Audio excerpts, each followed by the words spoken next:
The observation deck of Proxima Station hummed with the usual academic chatter until Cadet Mikhail Volkov moved. One moment, Warden Thex was mid-sentence, his chitinous mandibles clicking out regulations about proper decompression protocols. The next, his exoskeleton made a sound like snapping timber, and the Craxian administrator crumpled to the deck plating. Silence swallowed the room. Mikhail stood there, breathing steadily, his calloused hands still raised in the defensive position that had somehow transitioned into a killing blow. His gray eyes, the color of winter storms on Terra, scanned the frozen cadets around him with the same quiet assessment he'd maintained all semester. He was going to vent Bay 7, Mikhail said simply, his accent thick with the rolling consonants of Earth's Siberian territories. Cadet Williams is still in there. Maintenance cycle wasn't complete. The station's AI, Minerva, confirmed it 3 seconds later. Bay 7's atmospheric pressure had indeed been building toward a catastrophic cascade failure.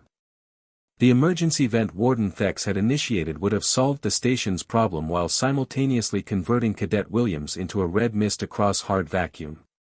Commander Vosh, the Zentari tactical instructor, was the first to recover. His scales rippled through several colors before settling on cautious orange. Cadet Volkov. You just killed a superior officer. Yes, Commander. Mikhail's posture didn't shift. He'd been like this all semester, economical with movement, sparse with words, absorbing lectures on quantum navigation and xenobiology with the same stolid patience. His classmates had assumed he was slow. They were from garden worlds where the most dangerous predator might bare its teeth before attacking. They didn't understand Deathworld calculus. Thex's species has a redundant neural system, Vosh continued, his head tilting to examine the fallen warden. He's not dead. Paralyzed, certainly. His carapace will need reconstructive surgery, but... I know, Mikhail interrupted quietly. I calculated for it. The statement hung in the recycled air.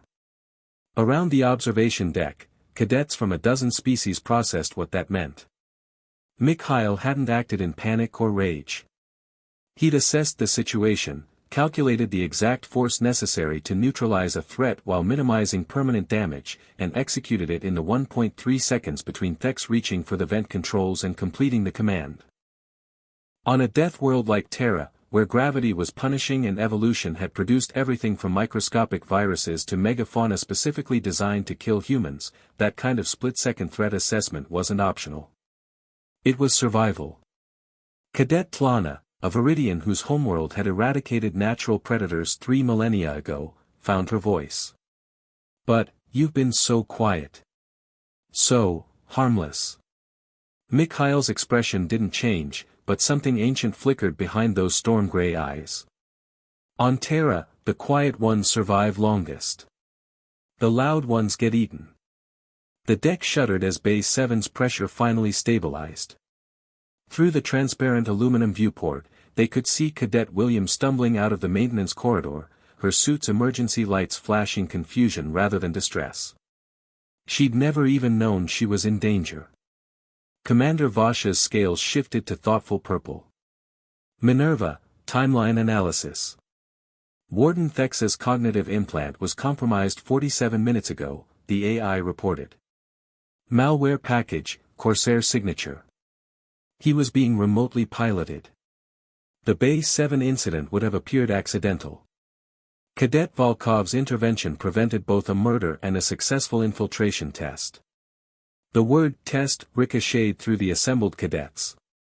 Proxima Station was the Alliance's premier military academy, and the Corsairs, pirates operating in the outer reaches, had been probing their defenses for months. Mikhail finally lowered his hands. May I check on Cadet Williams, Commander? Vosh studied the human cadet for a long moment. Humans were rare in the academy, their planet was quarantined as a Class 12 death world, too dangerous for standard immigration protocols. The few who made it off-world were psychological anomalies, outliers who could function in civilized space despite being forged in Earth's crucible of constant violence. Except Mikhail Volkov wasn't an anomaly.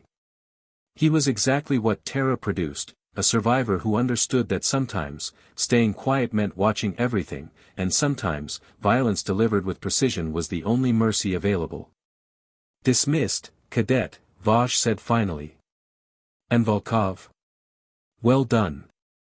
Mikhail nodded once and walked toward Bay 7, his footsteps deliberate and measured. Behind him, 50 cadets from Garden Worlds began to understand why humanity's application to the Galactic Alliance had taken 17 years to approve. They weren't loud. They weren't flashy. They were just terrifyingly, quietly competent at surviving.